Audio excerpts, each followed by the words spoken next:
नमस्कार विद्यार्थियों, education point Haryana में आपका बहुत बहुत स्वागत है।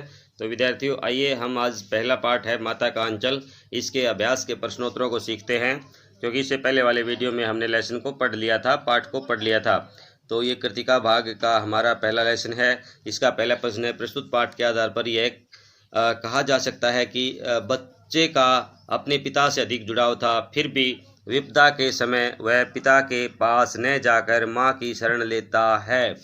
तो आपकी समझ में इसकी क्या वजह हो सकती है? तो बच्चे को हृदय स्पर्शी स्नेह की पहचान होती है। बच्चे को विपदा के समय अत्यधिक ममता और स्नेह की आवश्यकता थी। भोलानाथ का अपने पिता से अपार स्नेह था, पर जब उस पर विपदा आई तो उसे शांति व प्रेम की छाया माँ की गोद में जाकर ही मिली।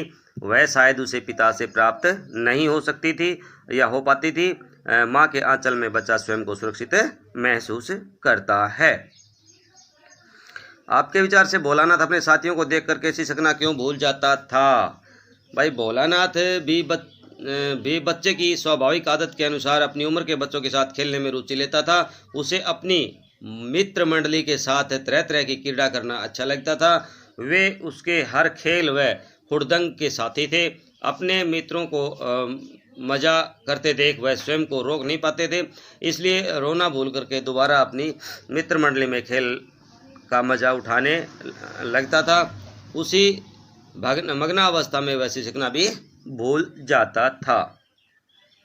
अगला प्रश्न है, आपने देखा होगा कि भोलानाथ और उसके साथी जब तब खेलते गाते खाते किसी न किसी प्रकार की तुकबंदी करते थे। आपको यदि अपने खेलों से आदि से जुड़ी कोई तुकबंदी याद है तो लिखिए। मुझे अपने बचपन में कुछ खेल और एक आध तुकबंदियाँ याद हैं। अटकन बटकन, दही चटाके, बन फूल बंगाले, अक्कड़ बक्कड़ बम्बे बो, 80-90 पूरे 100। भोलानाथ और उसके साथियों के खेल खेलने की सामग्री आपके खेल की सामग्री से किस प्रकार भिन्न है? इंपॉर्टेंट क्वेश्चन है भाई, ये ध्यान रखना। भोलानाथ व उसके साथी खेल के लिए आंगन व खेत पर पड़ी चीज़ों को ही अपने खेल का आधार बनाते थे। उनके लिए मिट्टी के बर्तन, पत्थर, पेड़ों के पत्ते, गीली मिट्टी, घर के सामान आदि वस्तुएं होती थी जिनसे वह खेलते वह खुश होते थे। आज जमाना है वो बदल चुका है। आज माता पिता अपने बच्चों का बहुत ध्यान रखते हैं। वे बच्चों को बेफिक्र खेलने घूमने की अनुमति नहीं देते हैं। हमारे खेलने के लिए आज क्रिकेट का सामान, भिन्न भिन्न प्रकार के वीडियो गेम, कंप्यूटर गेम और बहुत सी चीज़ें हैं जो इनकी तुलना में बहुत अलग हैं। भोलानाथ जैसे बच्चों की वस्तुएं सुलभता से व बिना मूल्य खर्च की प्राप्त हो जाती थी, परंतु आज खेल सामग्री स्वनिर्मित न होकर के बाजार से खरीदनी पड़ती है। आज के युग में खेलने की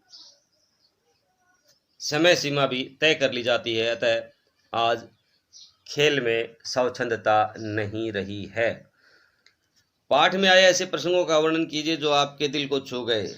पाठ में कई ऐसे प्रसंग आए हैं जिन्होंने मेरे दिल को छू लिया है। जैसे रामायण पाठ कर रहे थे, अपने पिता के पास बैठा हुआ भोलानाथ आईने में अपने आप को देखकर खुश होना। जब अपने पिता जी उसे देखते हैं तो लज्जा कर आईना रख देने की अदा बहुत प्यारी लगती है।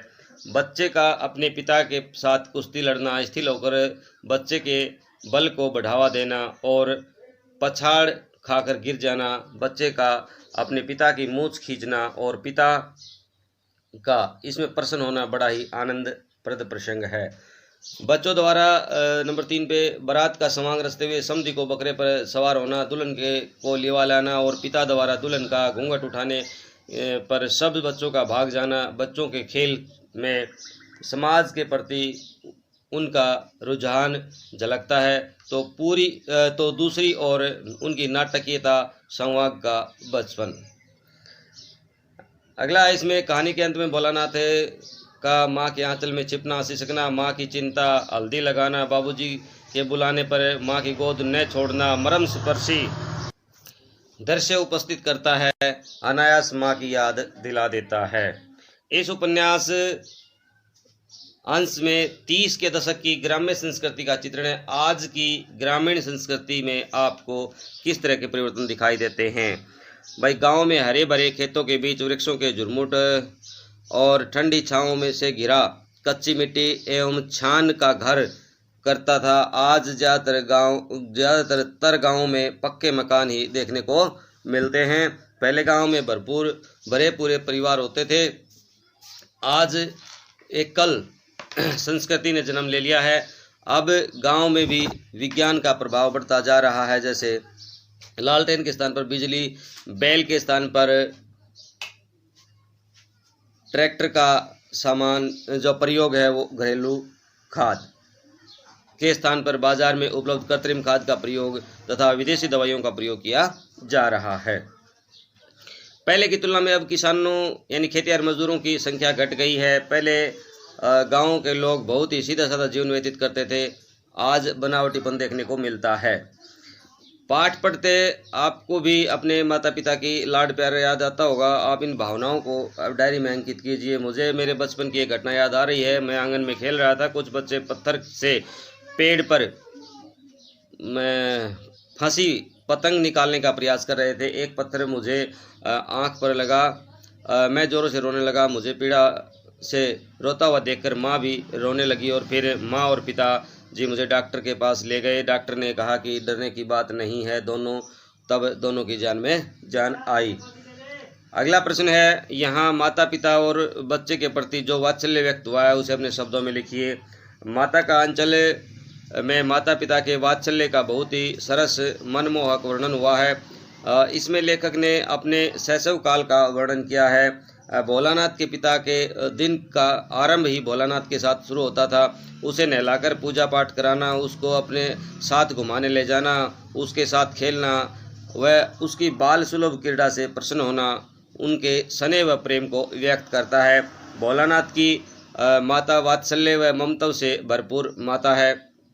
भोलानाथ को भोजन कराने के लिए उनका भिन्न भिन्न तरह से संवाद रचना एक स्नेही माता की ओर संकेत करता है, जो अपने पुत्र के भोजन को लेकर के चिंतित है। दूसरी ओर उसके लहूलुहान व भय से कांपता हुआ देख करके माँ भी स्वयं रोने व चिल्लाने लगती है। अपने पुत्र की ऐसी दशा देख करके माँ का हृदय दुखी हो जाता है। माँ का ममतालु मन इतना भावुक है कि वह बच्चे को डर के मारे कांपता देख करके रोने लगती है। उसकी ममता पाठक को बहुत प्रभावित करती है। अगला प्रश्न है, माता का अंचल शीर्षक की उपयुक्तता बताते हुए अन्य शीर्षक सुझाइए। लेखक ने इस कहानी के आरंभ में दिखाया है कि भोलानाथ का ज़्यादा से ज़्यादा समय पिता के साथ ही बीतता है। कहानी का शीर्षक पहले तो पाठक को कुछ अटपटा सा लगता है, पर जैसे जैसे कहानी आगे बढ़ती है तब बात समझ में आने लगती है कि इस कहानी में माँ के आंचल की सार्थकता को समझाने का प्रयास किया गया है।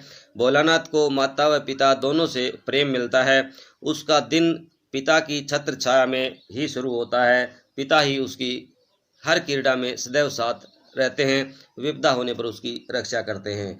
परंतु जब वह सांप से डर करके माता की गोद में आता है और माता की जो प्रतिक्रिया होती है वैसी प्रतिक्रिया या उतनी तड़प एक पिता में नहीं हो सकती। माता उनके भय से भयभीत, उनके दुखी होने से दुखी, उनके आंसू से खिन्न है। वह अपने पुत्र की पीड़ा को देख करके अपनी सुध बुध खो देती है। बस इसी प्रयास में है कि वह अपने पुत्र की पीड़ा को समाप्त कर सके।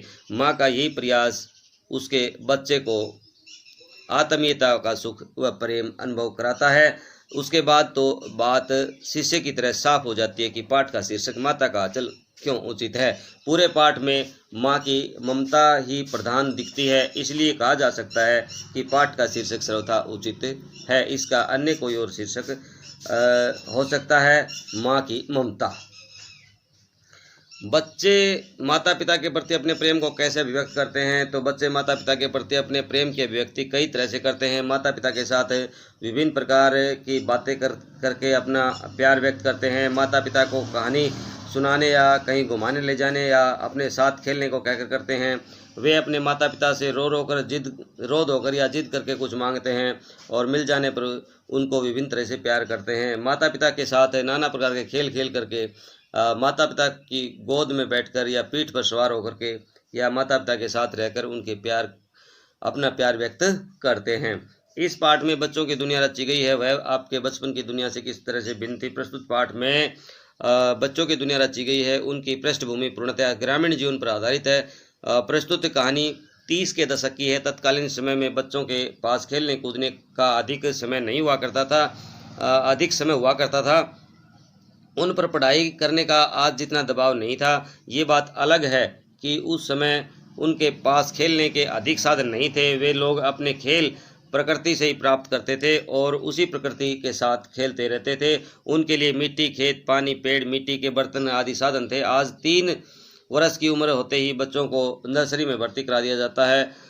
आज के बच्चे वीडियो गेम, टीवी, कंप्यूटर, शतरंज आदि खेलने में लगे रहते हैं और फिर क्रिकेट, फुटबॉल, हॉकी, बैडमिंटन या कार्टून आदि में ही अपना समय व्यतीत करते हैं या बिता देते हैं। अगला प्रश्न है, फणवीसरनाथ रेणु और नागार्जुन की आंचलिक रचनाओं को पढ़िए। भाई, फणवीसरनाथ रेणु का जो उपन्यास है मैला आंचल, बहुत ही जो है अनूठा है और रोचक भी है। एक नागार्जुन का उपन्यास है वलचनमा आंचलिक।